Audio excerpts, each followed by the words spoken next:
ஹே tears, எல்லாரும் எப்படி இருக்கீங்க? இன்றைக்கி நம்ம சேனலில் என்னோட டே ரொட்டீன் vlog தான் பார்க்க போகிறோம். கண்டிப்பாக அந்த வீடியோவில் நான் ஷேர் பண்ணுற விஷயங்கள் உங்களுக்கு யூஸ்ஃபுல்லாகவும் இருக்கும், அதே மாதிரி இன்ட்ரெஸ்டிங்காகவும் இருக்கும். ஸோ வீடியோ ஃபுல்லாக பாருங்கள் டியர்ஸ். ஓகே, நம்ம வீடியோக்குள்ளே போகலாம். பாருங்கள், தூங்கி எழுந்து கிச்சனுக்குள்ளே போய் பார்த்தா ஷிங்கு ஃபுல்லாக பாத்திரம் எனக்காகன்னு வெயிட் பண்ணிட்டுருக்கு. ஷாரன் பாப்பாவுக்கு ஸ்கூல் லீவ் விட்டதுலேருந்து நான் ரொம்ப வேர்ஸ்ட்டாக மாறிட்டேன்.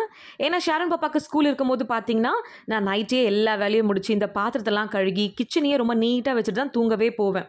ஏன்னா அப்போ தான் மார்னிங் எழுந்ததும் டென்ஷன் இல்லாமல் வேலையை ஸ்டார்ட் பண்ணி பிரேக்ஃபாஸ்ட் செஞ்சு லஞ்ச்லாம் பேக் பண்ணி ஷாரன் பாப்பாவை டைமிங்க்கு ஸ்கூலுக்கு அனுப்ப அது கரெக்டாக இருக்கும். அவளோட சேர்ந்து என் குக்கிங் ஒர்க் எல்லாமே எனக்கு 8:30 முடிஞ்சிடும்.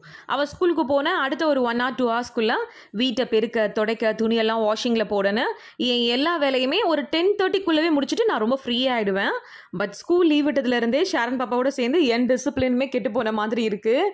லேட்டாக தூங்குறது, கொஞ்சம் லேட்டாகவே எழுந்துக்கிறது, இந்த பிரேக்ஃபாஸ்ட்டு லஞ்ச் எல்லாமே கொஞ்சம் டைமிங் மாறி மாறி போயின்னு இருக்கு. பட் மனசுக்குள்ளே ஓகே ஃப்ரீயாக விட பார்த்துக்கலாம் அப்படின்ற மாதிரி போயின்னு இருக்கு.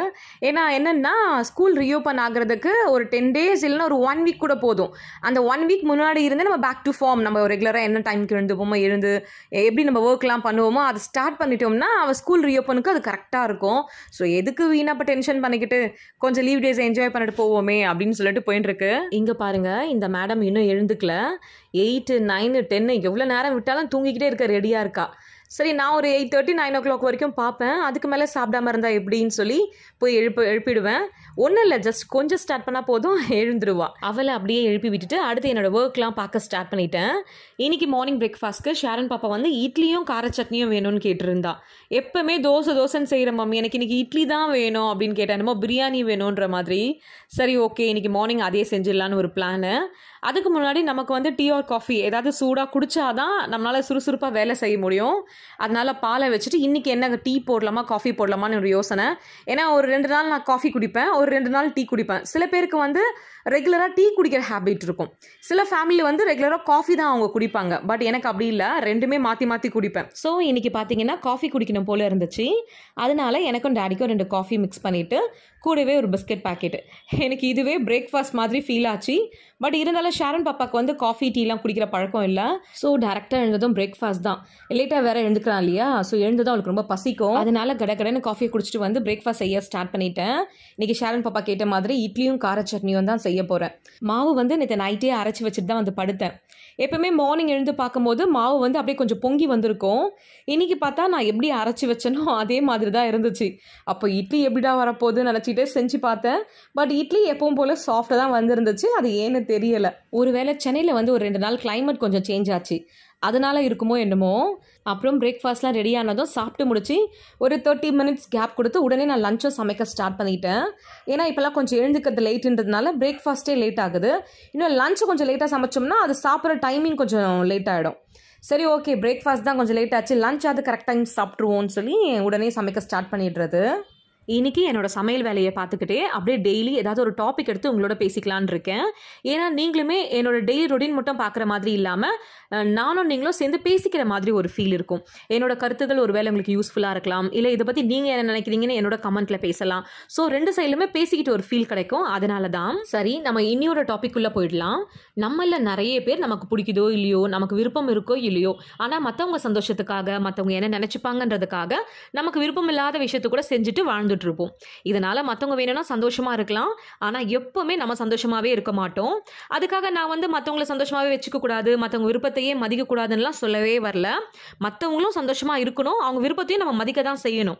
பட் நம்ம ஹர்ட் ஆனால் கூட நமக்கு விருப்பம் இல்லாத விஷயத்து கூட மற்றவங்க கிட்ட நோ சொல்ல பயப்படுவோம்.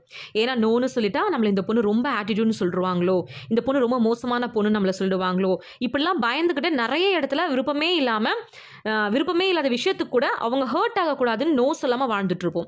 அது கண்டிப்பாக நம்ம மாற்றிக்க வேண்டிய ஒரு விஷயம். இன்றைக்கி லஞ்சுக்கு மாங்காய் போட்டு மீன் குழம்பு தான் வைக்க போகிறேன். நேற்றே மீன் வாங்கி ஃப்ரிட்ஜில் வச்சுருந்தேன். ஸோ மாங்காய் போட்டு தான் வைக்கணும்னு சொல்லி மாங்காய் வாங்கிட்டு வந்து குழம்பு வைக்கிறேன். இந்த மாங்காய் போட்டு வைக்கிற மீன் குழம்பு ரொம்ப சூப்பராக இருக்கும். நீங்கள் கூட அது வச்சுருக்கீங்க, உங்களுக்கு வந்து ரொம்ப பிடிக்கும்னா கமெண்ட்டில் சொல்லுங்கள். சரி, நம்ம டாபிக்குள்ளே திருப்பி போயிடலாம். அதாவது நம்ம ரிலேட்டிவ்ஸ் எங்கேயாச்சும் வெளியே கூப்பிடுறாங்க, நமக்கு பிடிக்காத ஒரு விஷயத்த செய்ய சொல்கிறாங்க, அங்கே நம்மளால் போக முடியல, இல்லைனா அன்றைக்கி தான் உங்கள் ஃபேமிலியோட ஏதாவது டைம் ஸ்பெண்ட் பண்ணலாம்னு நீங்கள் பிளான் பண்ணியிருக்கீங்க. ஏன்னா இந்த விஷயம் செய்கிறதால உங்களுக்கு ஏதாச்சும் லாஸ் கூட ஆகும். இந்த மாதிரி ஏதாச்சும் உங்களுக்கு அன்கம்ஃபர்டபுளாக ஃபீல் ஆச்சுன்னு வச்சுக்கோங்க, கொஞ்சம் கூட தயங்காமல் அவங்களுக்கும் ஹர்ட் ஆகாத விதமாக ஏன் உங்களால் வர முடியல, ஏன் உங்களால் இதை செய்ய முடியலன்னு அவங்களுக்கு புரிகிற மாதிரி சொல்லி முடியாததை முடியாது, சாரி, நோன்னு சொல்லிடுங்க. ஆனால் நம்ம 90s கிட்ஸோட பெரிய ப்ராப்ளமே என்ன தெரியுமா? பொண்ணுங்களுக்கு நோன்னு சொல்லவே கற்றுக் கொடுக்காமலே வளர்த்துட்டாங்க. அதனால எப்பவுமே மற்றவங்க தப்பாக நினைக்கக்கூடாது, மற்றவங்க நம்மளை என்ன நினச்சிப்பாங்க, நம்மளை தப்பாக பேசிடுவாங்க, இப்பெல்லாம் பயந்து பயந்து மற்றவங்களுக்கு பிடிச்ச மாதிரிலாம் நோன்னு சொல்ல வேண்டிய இடத்துலலாம் கூட எஸ்ன்னு சொல்லி வாழ்ந்துட்டு இருப்போம். இப்படி நம்ம இருக்கிறதால நமக்குள்ள எப்பவுமே நமக்கு நிம்மதியே இருக்காது. ஸோ முடியாததை முடியாதுன்னு நல்ல விதமாகவே மற்றவங்களுக்கு சொல்ல பழகிக்கோங்க ஃபர்ஸ்ட். இப்படி இருக்கிறதால எப்பவுமே நம்ம மைண்டு ஸ்ட்ரெஸ் ஃப்ரீயாக இருக்கும். அதை விட்டுட்டு மற்றவங்க தான் நம்ம உணர்வுகளுக்கெல்லாம் மதிப்பு கொடுக்கணும், மற்றவங்க என்னை நல்லா நடத்தினா தான் நான் சந்தோஷமாக இருப்பேன்னு எப்போவுமே ஏன் எல்லாத்தையும் மற்றவங்ககிட்டயே தேடிட்டு இருக்கீங்க? ஃபஸ்ட்டு நீங்கள் உங்கள் உணர்வுகளுக்கு மதிப்பு கொடுங்க. உங்களோட நிம்மதியை மற்றவங்களால கெட்டு போகாமல் பார்த்துக்கோங்க. ஏதோ ஒரு விஷயம் உங்களுக்கு சரியாக வராதுன்னு தோணுது, இல்லை உங்கள் மனசுக்கு அது சரி வரல, இதனால் உங்கள் இன்னர் பீஸே பாதிக்கும், இல்லை இந்த விஷயம் நமக்கு தேவையே இல்லைன்னு ரொம்ப தெளிவாக உங்கள் மனசுக்கு புரிஞ்சா தைரியமாக போல்டாக தெளிவாக நோ முடியாதுன்னு சொல்கிறீங்க. உங்கள் வீட்டு பெண் குழந்தைங்களுக்கும் விருப்பமில்லாத விஷயத்த எனக்கு விருப்பம் இல்லைன்னு சொல்கிற தைரியத்தையும் சுதந்திரத்தையும் சொல்லிக் கொடுங்க. அதை விட்டுட்டு பொண்ணுன்னா நிறைய சிரிக்காத, மற்றவங்க தப்பாக நினைப்பாங்க, சத்தமாக பேசாத, அடக்கம் இல்லாத பொண்ணுன்னு சொல்லிடுவாங்க, இந்த கேட்டதுக்கெல்லாம் ஒரு பதில் சொல்லாத, உன்னை வாயாடின்னு நினைப்பாங்க, இப்படி எல்லாத்துக்குமே நீ பார்த்து நடந்துக்கோ, அப்போதான் நீ ரொம்ப நல்ல பொண்ணுன்னு சொல்லி கொடுக்கவே கொடுக்காதீங்க. அவங்க வாழ்க்கை ஃபுல்லாகவே என்ன ஆகும் தெரியுமா? அதிகமாகவே மற்றவங்களுக்கு ஓகேவா நம்ம பண்ணுறது, நம்ம இப்படி பண்ணால் யாராச்சும் ஏதாச்சும் சொல்லிடுவாங்களா அப்படின்னு யோசிச்சே வாழ்வாங்களே தவிர எப்பவுமே நமக்கு ஓகேவா, நம்ம நிம்மதியாக இருக்குமா, சந்தோஷமாக இருக்குமான்னு யோசிக்கவே முடியாமல் போயிடும். அதுக்கு பதிலாக என்ன தெரியுமா சொல்லி தரீங்க?